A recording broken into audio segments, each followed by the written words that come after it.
Welcome back. રાજકોટમાં દાણાપીઠમાં વકફ બોર્ડના નામે દુકાનો ખાલી કરાવવાના મામલે પોલીસે મોડી રાત્રે વેપારીઓને દુકાન પરત સોંપી। દુકાનની બહાર ફેંકી દેવામાં આવેલી તમામ વસ્તુઓ પણ ફરી દુકાનમાં મૂકવામાં આવી। વેપારીઓને ખાલી કરવામાં આવેલી દુકાનો સોંપવામાં આવી છે। ઉલ્લેખનીય છે કે મંગળવારે વકફ બોર્ડના નામે કેટલાક લોકોએ દુકાનને તાળા તોડીને સામાન બહાર ફેંકી દીધો હતો, જે મામલે 5 લોકો સામે ફરિયાદ પણ નોંધાઈ હતી। વેપારીઓની ફરિયાદ બાદ પોલીસે કાર્યવાહી કરી છે અને તેમની દુકાનો પરત આપવામાં આવી છે।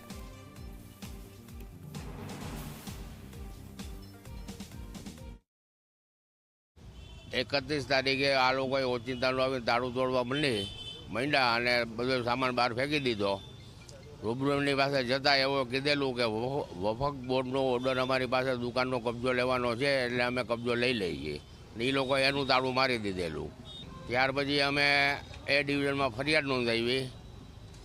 ગઈકાલે અમે સીપી સાહેબને મળ્યા અને ગઈકાલે સાંજે રાતના અમને કબજો સાહેબે પાછો અપાવી દીધો। 3 દુકાનો હતી।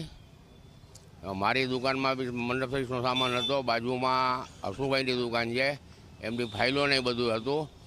બાજુમાં ગેરેજ છે, એમનો ગેરેજનો સામાન હતો। આ યોગ્ય ન કહેવાય। જો ટ્રસ્ટીઓને નિયમ પ્રમાણે પાલન કરવું જોઈએ। એમને વકફ બોર્ડે ઓર્ડર આપ્યો છે, પણ એને નોટિસ નથી આપી। એમની ઉતાવળનું પગલું છે। એમને કાયદેસર નિયમ પાલન કરવા માટે એને ઓર્ડર આપ્યો તો એમને નોટિસ આપવી જોઈએ, લીગલી કરવી જોઈએ। પોલીસને સાથે લઈને નોટિસ પૈતા પછી પોલીસ પાસે જવાનું હોય કે ભાઈ 3 નોટિસ પોલીસને જાણ કરે કે સાહેબ આ ભાડું માટે ખાલી કરવાનો અમને વકફ બોર્ડનો આદેશ છે, અમે એને નોટિસ બજાવી છે। 3 નોટિસ બજાવ્યા પછી ન થાય તો લીગલી જે બીજું બનતું હોય લીગલી પાસ કરી પછી પોલીસને ભેગા લઈ વકફ બોર્ડને જાણ કરે તો વકફ બોર્ડ પોલીસને લેટર મોકલે। પોલીસ ભેગી આવી એનું વિડીયોગ્રાફી કરાવી પછી એનો કબજો સોંપાવી શકે।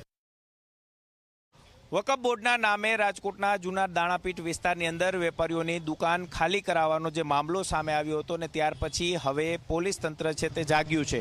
પોલીસ દ્વારા મોડી રાત્રે જે વેપારીઓ હતા તેમને દુકાન પરત સોંપી દેવામાં આવી છે।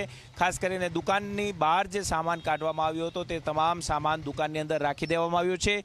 સાથે જ જે ફારૂક મુસાણી સહિત 5 જેટલા લોકો સામે જે પોલીસ ફરિયાદ નોંધવામાં આવી હતી ત્યારે ફારૂક મુસાણીને પણ અહીં રાત્રિના જ હાજર છે તે રાખવામાં આવ્યો હતો અને ફારૂક મુસાણી છે તે નવાબ મસ્જિદ છે તેનો ટ્રસ્ટી હોવાનું અત્યારે સામે આવી રહ્યું છે। પોલીસ તપાસની અંદર કેટલા નવા ખુલાસા થાય છે તે જોવું તો મહત્વનું રહેશે, પરંતુ વકફ બોર્ડ દ્વારા હજુ સુધી કોઈ પણ જાતનો ખુલાસો છે તે કરવામાં નથી આવ્યો। વકફ બોર્ડ દ્વારા જે લેટર આપવામાં આવ્યું હોવાની વાત હતી તે વાતને લઈને પણ પોલીસ દ્વારા તપાસ છે તે હાથ ધરવામાં આવી રહી છે। પોલીસ તપાસની અંદર હવે આ વકફ બોર્ડનો લેટર સાચો હતો કે ખોટો હતો તે દિશામાં પણ તપાસ છે તે કરવામાં આવશે, પરંતુ હાલની પરિસ્થિતિ એ છે કે જે રીતના વેપારીઓની દુકાનના તાળા તોડી અને રસ્તા પર જે સામાન ફેંકી દેવામાં આવ્યો હતો તે ફરી એક વખત સામાન દુકાનની અંદર રાખી દેવામાં આવ્યો છે અને દુકાનનો કબજો છે તે ફરી એક વખત વેપારીને સોંપી દેવામાં આવ્યો છે।